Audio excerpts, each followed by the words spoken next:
Behavioral economics is gaining increasing attention. According to research from Harvard University, 83% of people who start watching videos on this topic finish them and even share them with others. Let's start with a quick experiment. Look at these two tables.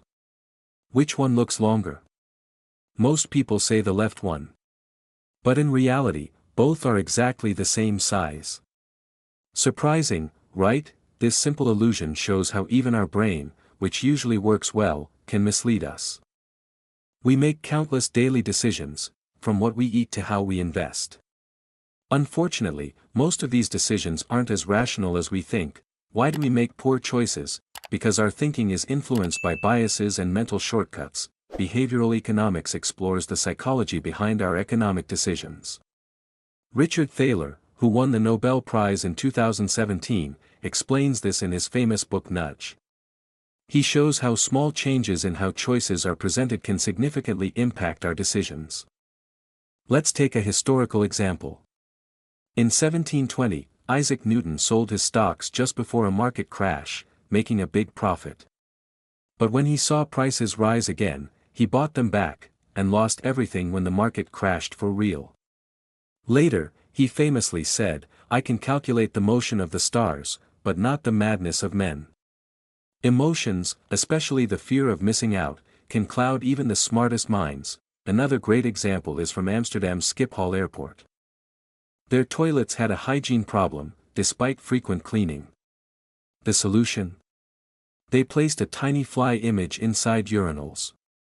Men instinctively aimed at it. The result? 80% drop in cleaning costs. So, how does the brain really work? It has two systems: System 1, fast, automatic, emotional; System 2, slow, deliberate, logical. Most of our decisions come from System 1. It's quick but error-prone. Let's try 3 quick questions to see this in action. A bat and a ball cost 110 TL in total. The bat is 100 TL more than the ball. How much is the ball? Answer: not 10 TL, but 5 TL. If 5 machines make 5 items in 5 minutes, how long do 100 machines take to make 100 items? Answer: not 100 minutes, 5 minutes. Lilies in a lake double each day. If the lake is full in 48 days, when was it half full? Answer: not day 24, day 47.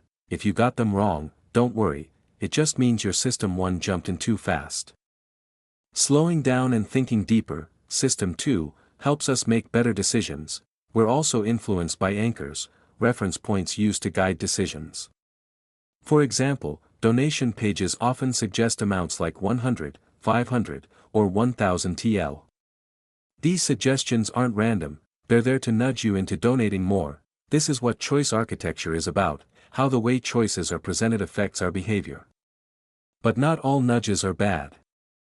Some, like helping people save money or live healthier lives, can be positive nudges. In fact, Thaler said he believes in nudging for good. So, next time you make a decision, pause. Ask yourself, am I choosing freely, or am I being nudged? Decode Control is a community where we explore the psychology behind our decisions. If you'd like to join us on this journey, make sure to subscribe and share your thoughts in the comments below.